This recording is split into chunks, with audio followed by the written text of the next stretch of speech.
అందరికీ నమస్కారం.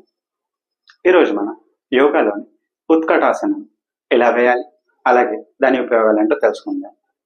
ముందుగా ఈ ఉత్కటాసనాన్ని వేయడానికి మన చేతులని 3 విధాలుగా ఉపయోగించడం జరుగుతుంది.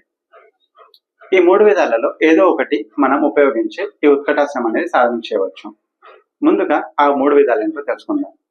ఈ ఉత్కటాసనం వేయడం కోసం మన చేతుల్ని మనం ఈ విధంగా ముందుకైనా ఉంచవచ్చు, లేదంటే ఇదే విధంగా పైకైనా ఉంచవచ్చు, లేదంటే నమస్కార పొజిషన్ లో మన 2 చేతుల్ని ఏకం చేసి ఇలా అయినా మనం ఈ సాధన చేయవచ్చు.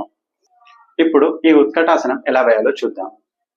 ఈ ఉత్కటాసనం వేయడం కోసం ముందుగా మనం మన 2 కాళ్ళని ఒక అడుగు దూరంలో ఉంచాలి. తర్వాత మన 2 చేతుల్ని నెమ్మదిగా పైకి తీసుకువెళ్ళి నమస్కార పొజిషన్ లో ఉంచి మన శరీరాన్ని కొంచెం వదులు చేసుకోవాలి. నెమ్మదిగా మన నడుముని కింది భాగానికి కూర్చున్నట్లుగా, చైర్ మీద కూర్చున్నట్లుగా ఇలా ఉంచాలి. చాలా మంది ఇక్కడ చేసే తప్పు ఏంటంటే మన మోకాళ్ళని ముందుకు జరుపుతూ ఇలా కూర్చుంటారు. కానీ అలా ఎప్పుడు కూర్చోకూడదు. ఎప్పుడు కానీ మనం ఈ విధంగా మన నడుముని మాత్రమే వెనక్కి జరుపుతూ ఉండాలి. ఈ సమయంలో మన అరికాలి వేలు, మన మోకాలు, మన తల, మన చేతులు అన్నీ ఒకే రేఖల్లో ఉండేలా చూసుకోవాలి. అప్పుడే మనం ఈ సాధన అనేది చక్కగా చేయగలుగుతాం. తర్వాత నెమ్మదిగా యథాస్థానానికి రావాలి.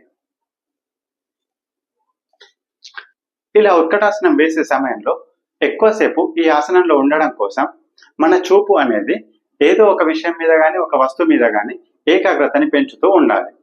అలా చూస్తున్నప్పుడు మనం ఎక్కువసేపు ఈ ఆసనంలో ఉండగలుగుతాము. ఇది మనం గుర్తుంచుకోవాల్సిన ముఖ్యమైన విషయం.